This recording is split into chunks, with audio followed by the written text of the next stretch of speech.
Général, combien d'hommes vous avez tués? Aussi au moment Batuboni. Attends, ma deux, ça. Attends, ma deux, ça. Non, tu as la Kayangombo. On a dit que ça. Dis que c'est. Tu as sauvé ma coupe.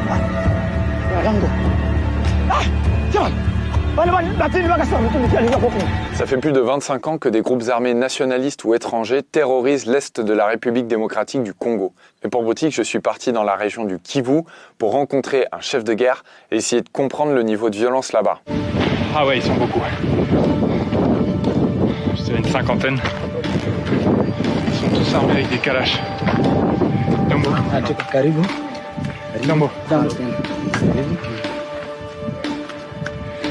Pendant plusieurs mois, j'ai donc enquêté avec ce qu'on appelle un fixeur, c'est-à-dire un journaliste local, un traducteur qui connaît très bien la région, qui a des contacts sur place et qui m'aide dans mes démarches. Ça a été un processus long et compliqué parce qu'il y a beaucoup de groupes armés qui sont inaccessibles parce qu'ils sont trop dangereux pour qu'on puisse aller les rencontrer et toutes les conditions de sécurité ne sont pas réunies pour en tout cas essayer d'aller les voir. Il y en a aussi beaucoup qui ne veulent pas rencontrer de journalistes. Et finalement, on a réussi à contacter et à aller voir dans une partie reculée de la région du Sud Kivu, Constantin Bashunga, qui est le leader d'un groupe armé nationaliste qui s'appelle le MNLC, le Mouvement nationaliste pour la libération du Congo.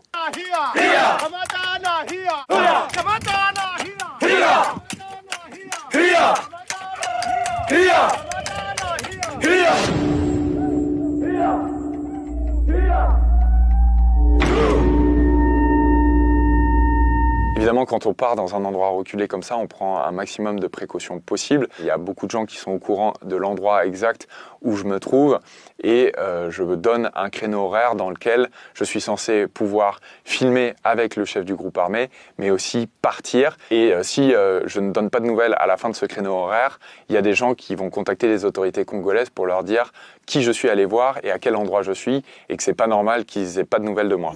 Mika, on va monter, si on n'est pas de retour aux alentours de 14h, c'est qu'il y a un problème. Ce qui est fou dans ce tournage, c'est qu'on a rejoint le groupe armé dans les montagnes, donc ce sont des éclaireurs qui sont venus nous chercher dans un premier temps. Et les premières personnes qui appartenaient au groupe rebelle que j'ai vu, c'était des enfants soldats. Ils avaient tous soit des machettes, soit des fusils d'assaut. Et dans le documentaire, il y a plusieurs jeunes adolescents que je vais voir qui me disent qu'ils ont déjà tué pour le compte du MNLC. Et tu as quel âge, Mitsubishi? De 13 ans. 13 ans? Oui, oui. T'es jeune pour porter une arme? Oui. Eh ben, vous êtes beaucoup des jeunes dans le groupe comme ça? Oui, oui. Nous sommes beaucoup. Je vois ça, ouais. Et je m'y attendais pas du tout parce que aujourd'hui c'est connu que l'utilisation d'enfants soldats est considérée comme un crime de guerre. Et donc je pensais que s'il y avait des enfants soldats dans ce groupe armé, je pourrais pas les voir parce qu'ils les cacheraient. Et du coup je savais en voyant ça que je n'avais pas le choix, il fallait que je commence mon interview avec le chef du groupe armé en posant la question de l'utilisation des enfants soldats et que forcément ça allait pas être un entretien facile. Général, vous savez que l'utilisation d'enfants soldats, c'est considéré comme un crime de guerre et il y a beaucoup de chefs de groupes armés qui sont aujourd'hui au tribunal pénal international pour cette raison. Naebi. Voilà, Naebi.